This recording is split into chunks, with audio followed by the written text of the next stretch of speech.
নমস্কার। কবিতা নকল সাহেব, কবি মন্দাকান্তা সেন। শোনো শোনো সবাই একটা মজার কথা শোনো। ব্যাপারখানার রহস্যময়, সন্দেহ নাই কোনো। বাংলাদেশের ঘরে ঘরে সকল ছেলে মেয়ে হঠাৎ এমন খেপলো কেন? সাহেব হতে চেয়ে বাঙালি বাপ মায়ের শিশু যখন গেল স্কুলে, অন্য ভাষার চাপে নিজের ভাষাই গেল ভুলে। ইংরেজি আর হিন্দি জানে না কেউ বাংলা। শিক্ষিতকে বলে এদের বলে হ্যাংলা।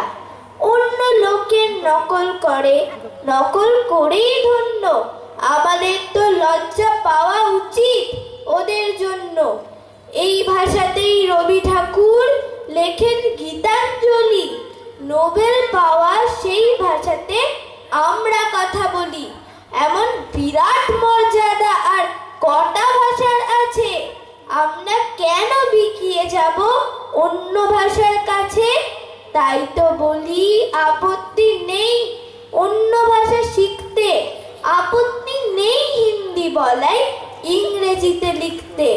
কিন্তু যারা নিজের ভাষা বাংলা গেছে ভুলে, তোমরা তাদের কানটি দিও আচ্ছা করে মূলে। নমস্কার। এবার আবৃত্তি পরিবেশনে অদৃশ ভট্টাচার্য। নমস্কার। কবিতা পুতুল ভাঙা। কবিগুরু রবীন্দ্রনাথ ঠাকুর। ৭-৮-২৭। আমি বলেছিলাম বলে গুরুমশাই আমারও পরে উঠল রাগে জ্বলে। মা গো, তুমি ৫ পয়সায় এবার রথের দিনে সেই যে রঙিন পুতুলখানি আপনি দিলে কিনে, খাতার নিচে ছিল ঢাকা, দেখালে এক ছেলে। গুরুমশাই রেগে মেগে ভেঙে দিলেন ফেলে। বললেন, তোর দিন রাত্রির কেবল যত খেলা, একটুও তোর মন বসে না পড়াশোনার বেলা। মা গো, আমি জানাই কাকে, ওর কি গুরু আছে? আমি যদি নালিশ করি এক্ষুনি তার কাছে। কোন রকম খেলার পুতুল নেই কি মা ওর ঘরে? সত্যি কি ওর একটুও মন নেই পুতুলের পরে?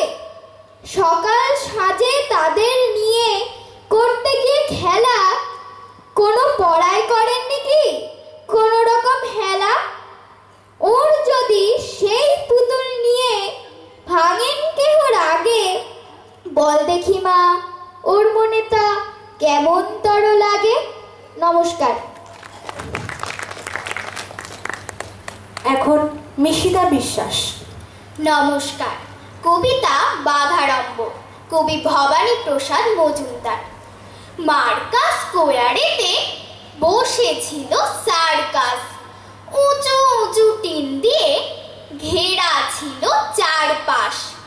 একদিন মাঝরাতে সেই বেড়া লাফিয়ে ডোরা কাটা কেঁদো বাঘ কলকাতা কাঁপিয়ে টালা থেকে টালিগঞ্জ, বেহালা টু হালতু 5 পাক ঘুরে ফিরে ঘেমে নিয়ে ফালতু, অবশেষে গঙ্গার জল খেয়ে হাওড়ায় লাফ দিয়ে ব্রিজে উঠে লেকচার আওড়ায়।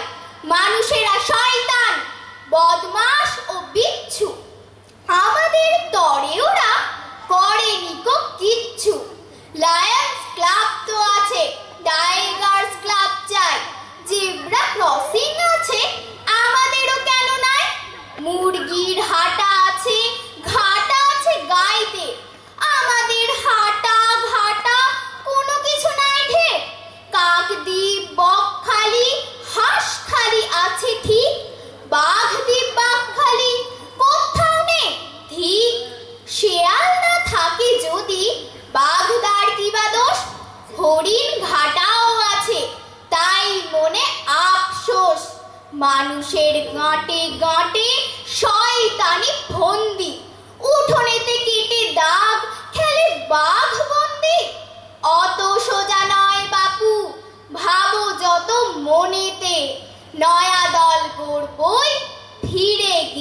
বনেতে। মানুষের দিন শেষ, আমরাই রাজারে। আমাদের হেড অফিস হবে বাঘ বাজারে। নমস্কার। এবার আবৃত্তি পরিবেশনে অঞ্জুমান দাস।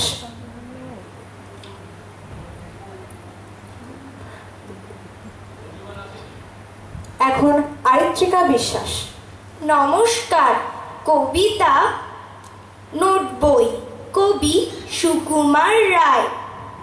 এই দেখো পেন্সিল নোটবুক এ হাতে, এই দেখো ভরা সব কিলবিল লেখাতে।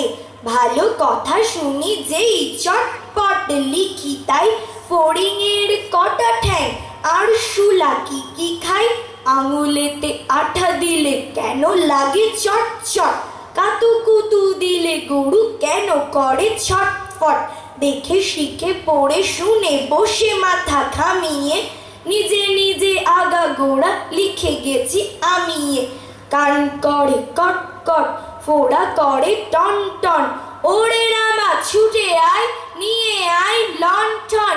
কাল থেকে মনে মোর লেগে আছে খটকা। ঝোলা গুড় কিসে দেয়, সাবান না পটকা। এই বেলা প্রশ্নটা লিখে রাখি গুছিয়ে, জবাবটা জেনে নেব মেজদাকে খুঁচিয়ে।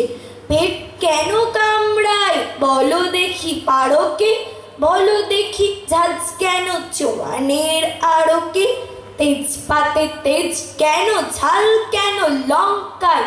নাক কেন ডাকে আর পিলে কেন চমকায়। কার নাম দুন্দুভি, কাকে বলে অরণি। বলবে কি তোমরা তো নোট বই পড়নি। নমস্কার। এবার অনুষ্কা বিশ্বাস। নমস্কার। কবিতা ছোট বড়, কবিগুরু রবীন্দ্রনাথ ঠাকুর। এখনো তো বড় হইনি আমি, ছোট আছি ছেলে মানুষ বলে। দাদার চেয়ে অনেক মস্ত হব বড় হয়ে বাবার মতো হলে। দাদা তখন পড়তে যদি না চায়, পাখির ছানা পোষে কেবল খাঁচায়, তখন তারে এমনি বকে দেব। বলবো তুমি চুপটি করে পড়ো, বলবো তুমি ভারী দুষ্টু ছেলে। যখন হব বাবার মতো বড়, তখন নিয়ে দাদার খাঁচাখানা ভালো ভালো পুষ্প পাখির ছানা। 10:30 যখন যাবে বেজে, নাবার জন্যে করব না তো তাড়া। ছাতা একটা ঘাড়ে করে নিয়ে চটি পায়ে বেরিয়ে আসবো পাড়া। গুরু মশাই দাওয়া এলে পরে চৌকি এনে দিতে বলবো ঘরে। তিনি যদি বলেন সেলেট কোথা, দেরি হচ্ছে, বসে পড়া করো, আমি বলবো খোকা তো আর নেই, হয়েছে যে বাবার মতো বড়। গুরু মশাই শুনে তখন কবে, বাবু মশাই আসি এখন তবে। খেলা করতে নিয়ে যেতে মাঠে, ভুলু যখন আসবে বিকেল বেলা, আমি তাকে ধমক দিয়ে কব, কাজ করছি, গোল করো না মেলা। রথের দিনে খুব যদি ভিড় হয়, একলা যাব, করব না তো ভয়। মামা যদি বলেন ছুটে এসে, হারিয়ে যাবে আমার কোলে চড়ো, বলবো আমি, দেখছো নাকি মামা, হয়েছি যে বাবার মতো বড়। দেখে দেখে মামা বলবে, তাই তো, খোকা আমার সে খোকা আর নাই তো। যেদিন আমি প্রথম বড় হব, মা সেদিনে গঙ্গা স্নানের পরে আসবে যখন খিড়কি দুয়ার দিয়ে, ভাববে কেন গোল শুনিনে ঘরে। আমি তখন চাবি খুলতে শিখে যত ইচ্ছে টাকা দিচ্ছি ঝিকে। মা দেখে তাই বলবে তাড়াতাড়ি, খোকা তোমার খেলা কেমন তর। আমি বলবো মাইনে দিচ্ছি আমি, হয়েছি যে বাবার মতো বড়। ফুরোয় যদি টাকা, ফুরোয় খাবার, যত চাই মা এনে দেবো আবার। আশ্বিনেতে পুজোর ছুটি হবে, মেলা বসবে গাজনতলার হাটে, বাবার নৌকো কত দূরের থেকে লাগবে এসে বাবুগঞ্জের ঘাটে। বাবা মনে ভাববে সোজাসুজি, খোকা তেমনি খোকাই আছে বুঝি। ছোট ছোট রঙিন জামা জুতো কিনে এনে বলবে আমায় পড়ো। আমি বলবো দাদা পড়ুক এসে, আমি এখন তোমার মতো বড়। দেখছো নাকি যে ছোট মাপ জামার পড়তে গেলে আট হবে যে আমার। নমস্কার। দলের সবার কবিতা বলা হয়ে গেছে, এবারে আমি হাজির হয়ে গেছি এক বান্ডিল শংসাপত্র নিয়ে। আর মঞ্চে ডেকে নেব শাশ্বতী বাগচিকে। শাশ্বতী বাগচি আমাদের জেলার অন্যতম এখন বাচিক শিল্পী এবং প্রতিদিন যাকে মঞ্চে দেখা যায় সঞ্চালনার কাজে কম বেশি, তো তাকে আমরা আমাদের ধ্বনিশ্রুতির সঙ্গে পেয়েছি। ধ্বনিশ্রুতিতে কিছুক্ষণ পরে সে একটি নাটকও পরিবেশন করবে। তো এখন আমাদের বাচ্চাদের তুলে দেবে শংসাপত্র। কই আর ইয়েকে নিজে প্রথমে সৌরেন্দ্র মণ্ডল। সৌরেন্দ্র মণ্ডল, আচ্ছা আর্য ভট্টাচার্য, আচ্ছা আর্য ভট্টাচার্য, ঠিক আছে চলো। সৌরেন্দ্রকে তো দিয়ে দিয়েছি, ওই গ্রুপটা হয়ে গেছে, রাইট না দিলে যা হয়। আর্য ভট্টাচার্য, আর একজন ভট্টাচার্য এর পরে অদ্রিজ ভট্টাচার্য,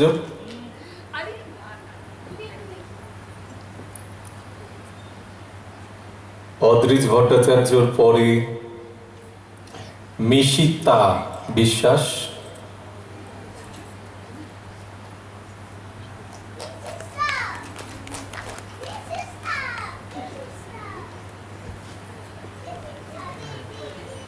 আরাত্রিকা বিশ্বাস, হ্যাঁ মিশিতা বললাম, মিশিতা বিশ্বাস, তারপরে আরাত্রিকা আছে কি?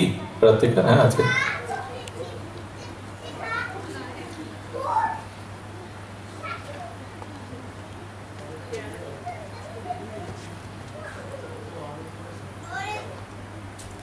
আরাত্রিকার পরে অনুষ্কা বিশ্বাস,